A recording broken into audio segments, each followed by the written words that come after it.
بنی اسرائیل کے ادیان میں جب بگاڑ پیدا ہوا تو اللہ نے ان کے ادیان کی تجدید فرمائی، انبیاء کے ذریعے صحیفے بھیجے گئے۔ محمد رسول اللہ کے دین کی تجدید کون کرے گا؟ کیا سب منبر رسول پر بیٹھ کر اس دین کو بیچتے رہیں گے؟ 1400 سال بیت گئے ہیں، اس دین کی تجدید کون کرے گا؟ نبوت ختم ہو گئی ہے، کوئی نبی آئے گا نہیں صحیفہ لے کر۔ حضور کی امت کے علماء سے وہ کام لیا جائے گا جو بنی اسرائیل کے انبیاء کرتے تھے۔ لیکن کیا تمہاری روحانیت کا لیول ان انبیاء کی روحانیت کے برابر ہے؟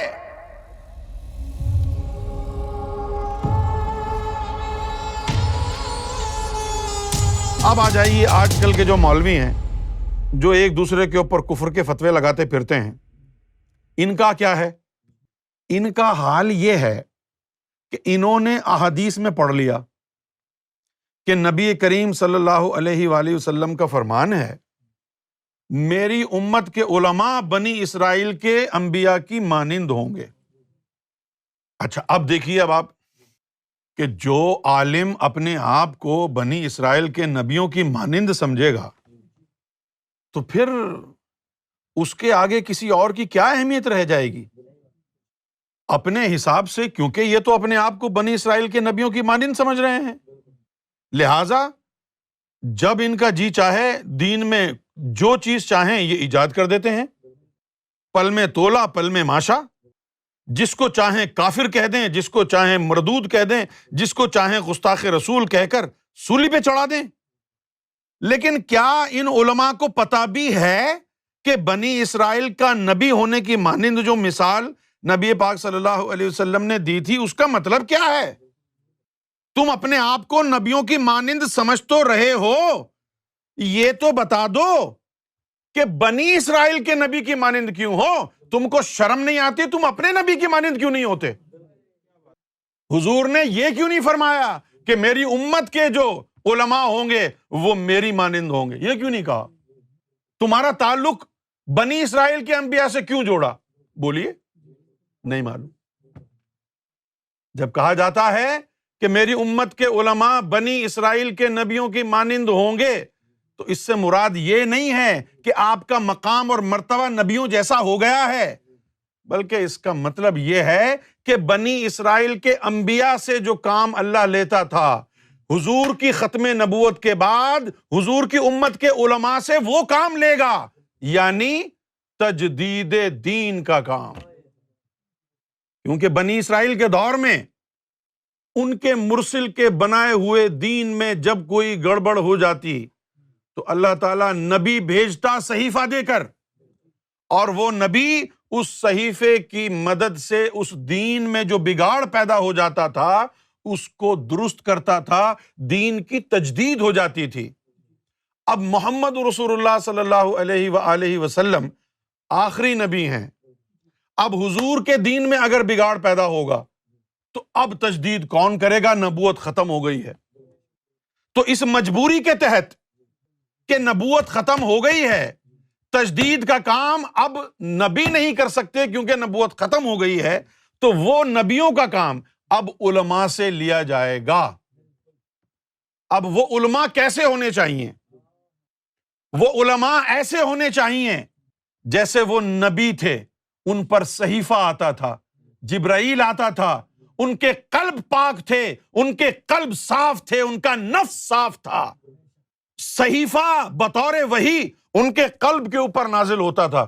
تمہارے مولویوں میں ہے ایسا کوئی؟ جب تم کو پتہ نہیں چلا کہ تجدید کیسے کریں تو تم نے اس کا متبادل نکالا۔ کیا متبادل نکالا؟ کہ اب جو ہے ہم اجتہاد کریں گے۔ اجتہاد کی ضرورت کیوں ہے جب تجدید کا یعنی آپشن موجود ہے اللہ کی بارگاہ سے؟ اجتہاد کی ضرورت آپ کو تبھی پڑی جب آپ کا اللہ سے تعلق ٹوٹ گیا۔ اجتہاد کیا ہے؟ قرآن و حدیث میں جو کچھ پہلے سے موجود ہے، علماء سارے اکٹھے بیٹھ کے ایک نئی صورتحال کے لیے قرآن مجید سے کوئی معنی اخذ کر لیں، یہ اجتہاد ہے۔ اجتہاد کی ضرورت کیوں ہے؟ کیا اللہ سے اب تعلق نہیں ہو سکتا کسی کا؟ ذرا سوچئے، غور کریں. بنی اسرائیل کے ادیان میں جب بگاڑ پیدا ہوا تو اللہ نے ان کے ادیان کی تجدید فرمائی، انبیاء کے ذریعے صحیفے بھیجے گئے. محمد رسول اللہ کے دین کی تجدید کون کرے گا؟ کیا سب منبر رسول پر بیٹھ کر اس دین کو بیچتے رہیں گے؟ کیا کفر کے فتوے لگائے جاتے رہیں گے؟ کفر کی تشریح بیان کوئی نہیں کرے گا؟ 1400 سال بیت گئے ہیں، اس دین کی تجدید کون کرے گا؟ نبوت ختم ہو گئی ہے، کوئی نبی آئے گا نہیں صحیفہ لے کر.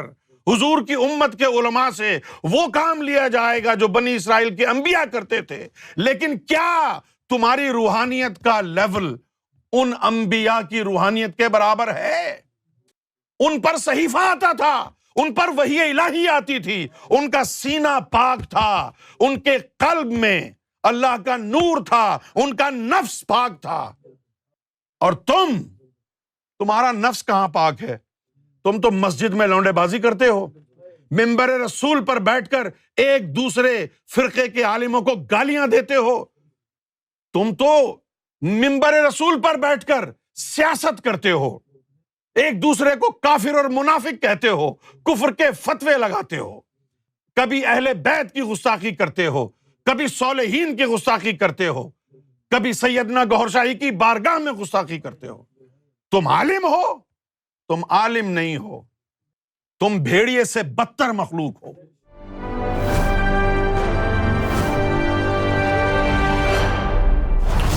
TV, bringing light, love, and peace in your life.